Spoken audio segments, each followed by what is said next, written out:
What's up guys, Houndish here, and today we are jumping back into Destiny 2 with a few news updates, roundups and feedback to discuss. So we're going to talk about some Season of the Worthy stuff, current exotic bugs, glitches, and updates from Bungie. And then we also have some discussion of future DLC, and hints that we should still be seeing larger annual DLCs. So we'll talk about what we can possibly expect there, and then we'll focus on some of the new story beats, the encroaching pyramid ships, and some quest content to expect as we close out the season. But we're also going to touch on some things to take note of with the content this week, and Bungie continue to collect and discuss feedback about the game. So guys, if you do enjoy the video, a rating down below is very much appreciated, but otherwise let's get into it.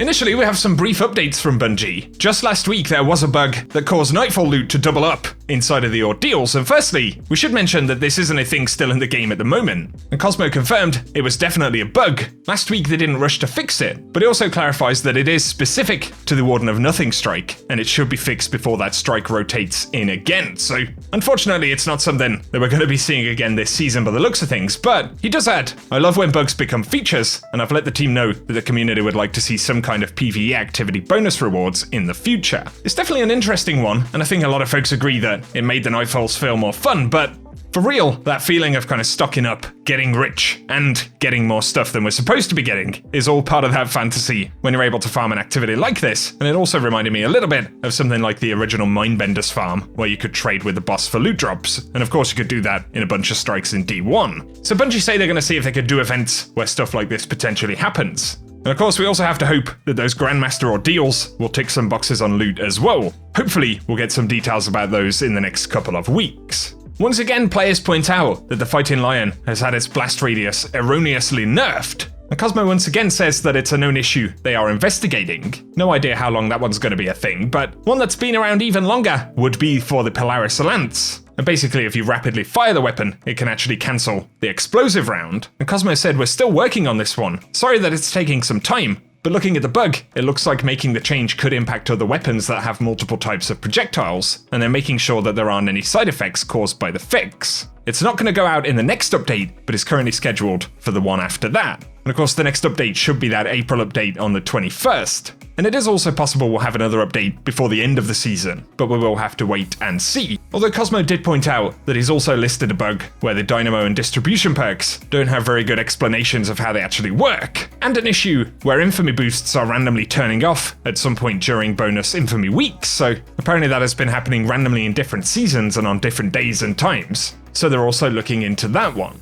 But on the subject of trials, of course, we'll have another weekend of fun coming up at the Daily Reset on Friday. And last week, following the update, some players were still locked out of loot at 3, 5, and 7 wins, so that was where the challenge wasn't actually showing up. According to Bungie, that should no longer be a problem once Trials arrives this week. And Cosmo also said that it wasn't intentional. The fix worked in the test environment, but for some reason isn't working at scale in the live environment. So hopefully once again, on Friday, April 10th, that will no longer be an issue, and Trials, if we're lucky, will be ever so slightly more rewarding again. Some interesting things to point out about the future of DLC content. The other day, I pointed out that Cosmo had responded to feedback about the seasonal model and players saying that they potentially prefer going back to a couple of big DLCs a year instead of seasons every 3 months. And Cosmo did clarify that right now, the plan for Bungie is to continue to improve the seasonal model, rather than pivoting back to a couple of releases a few times a year with the long content droughts in between. And also he says once again that they are taking on the feedback about seasonal content, but on the subject of larger annual drops, of course, we're kind of used to having something bigger in the fall, but with an ever-changing roadmap and pace of content. Of course, some players wonder if that could change, but we should point out that Bungie are looking for an assistant game director here, so they're still hiring staff to actually work on Destiny. But the description says, "You are responsible for the larger creative vision of Destiny 2's annual release. Your job is to forge scenario systems and the launch season into a unified whole that sing in harmony." We can see the job is to ensure that the annual release complements all other releases and sets a powerful stage for the entire year of content. So considering this is a role that Bungie is still looking to fill, it at least gives us that clarity that currently the plan is to still have some larger drop in the fall, or at least every year, right? And we don't know how the current global situation and Bungie working from home could affect bigger content drops down the road, outside of a few assurances from Bungie. But nonetheless, hopefully, we'll get something at least kind of Shadowkeep size when it comes to the fall of 2020.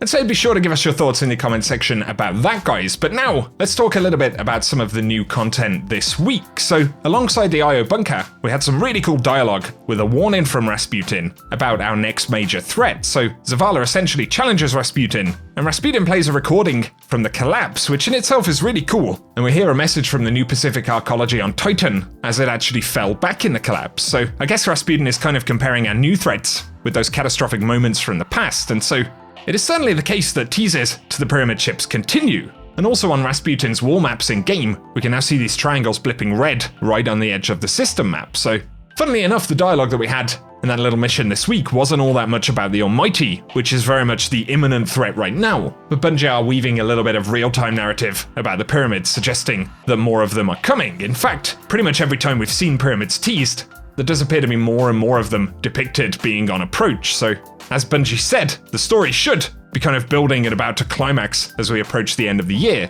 And that should hopefully tie into that other substantial drop that we should be getting in a couple of seasons' time, but let's not get too ahead of ourselves. Nonetheless, pyramids aside, what happens next with the Almighty is definitely an interesting question. As far as we know, we're weaponizing Rasputin in preparation to actually assault the Almighty before it hits Earth. But we've unlocked all of the bunkers now, and so in terms of precisely when this is going to happen, it isn't clear just yet. And so yeah, there definitely is a time element to this. Maybe a quest or a cinematic will pop up in the coming weeks. And currently the only related dialogue I know of, at least outside of leaked audio and things like that, is for a final quest step with some dialogue from Anna Bray. So, spoiler alert for some fairly predictable upcoming story, but this dialogue here from the end of a quest step, Big Red is locked and loaded. This would have been impossible without Zavala acting as a firebrand. And she goes on to say that when this is over, Sol will be much more open to us. Red's new defense matrix is a scaffold. We could even plop a nice colony down in his shadow on Mars. And just talking about new settlements gives me goose pimples. Goodbye war with the Cabal. Hello second golden age. The future is bright. I'm not sure if any of that text is a little bit muddled up, but it is definitely going to be interesting to see whether a next step in the story happens either before Guardian Games or afterwards. But of course, Guardian Games and the April update will be dropping on the 21st, so we're just shy of 2 weeks away from that drop right now, and so we'll have to see how it pans out. But to a brief mention of some upcoming spoilery content, besides Guardian Games, of course, where we'll actually get the new exotic machine gun, there is also the Fellwinter Siva thread, and this has been widely speculated about, and from what we know it should be dropping right at the back end of May according to Eververse related schedules, so that should be something pretty exciting. As we discussed in the last video, it does look like we're going to be heading back to Vostok, quite possibly fighting a corrupt Siva version of Fellwinter, before finally acquiring Fellwinter's Lie again in D2. However, the other big mystery right now would be the hidden dark room on the moon, and this is connected to the moon bunker but currently locked off, and holds a Golden Age Rasputin core of some significance, and then also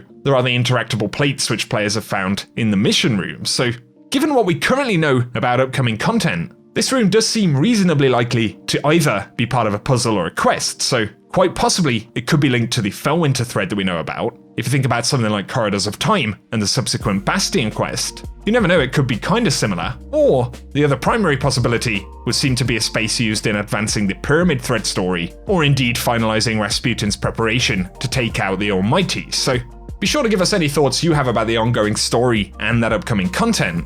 A lot of it looks pretty cool, at least on paper, so give us your thoughts in the comment section. A few things to take note of this week with the new content though.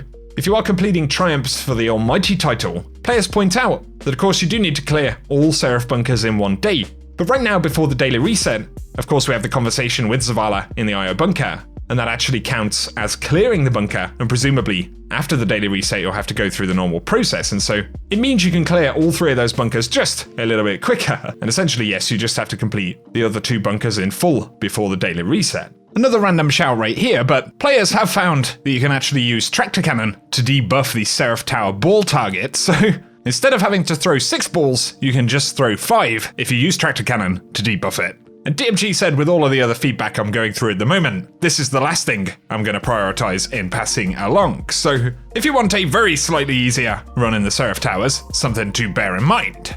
On the subject of the Season of the Worthy Collection badge, we don't actually have one in the game, or at least we can't view it, but you still get the triumph for completing it, so I suppose it is probably hidden somewhere. And obviously isn't a particularly massive badge, especially since people have already unlocked all of the rewards there, so just interesting that it still pops up as a badge completed, and even has its own Rasputin icon. Players also pointed out that stat trackers are currently tracking flawless completions from joining at the boss fight inside of the Pit of Heresy dungeon. It will, however, only count on a stat tracker, so if, for example, you never got the emblem or the initial triumph for it, it won't actually unlock that, but it's an interesting one because, of course, Bungie are returning a bunch of stats to emblems. And on that subject, DMG did ask for feedback about which stat trackers players find most valuable. And of course, that is primarily because Bungie have removed a lot of trackers. And he gives the example of the Iron Burden tracker. And I guess it totally makes sense to track fewer stats in general in the game moving forward, but obviously that doesn't mean that players will enjoy losing stats that they've already tracked. Things like flawless completions in the dungeon, for example. People definitely work pretty hard to get those stats. And of course there are a whole host of different things, right? We don't want to lose stuff that we've already worked on, so I can feel that frustration, and if you have any particular thoughts on it, then of course do that in the appropriate way, and you can give that feedback to Bungie. But for today, guys, that's everything we have to talk about in the update, so hopefully TWAB in the next couple of weeks is going to be interesting because we do have more April update details, presumably, but also that's going to mean extra info on how Guardian Games works, Nightfall Ordeals, or the Grandmaster one specifically, so we're definitely curious to get that information, and I will be keeping you posted here on the channel. So if you are new around here, be sure to get subscribed and turn on notifications. But if you've enjoyed this video, a rating is very much appreciated, and once again, I love reading your thoughts in the comments section as well, so be sure to give them if you feel like it. But otherwise for today, guys, thank you for tuning in. Also, be sure to check out my partners at Now Drinks. They have some really tasty and healthy alternatives to energy drinks designed to help improve focus and memory for gamers. And you can get a free shaker if you use code Houndish at checkout, so if you want to check that out, the link will be in the description down below as well. But otherwise, thanks for tuning in, guys, and whatever you get up to, stay safe and have an awesome day.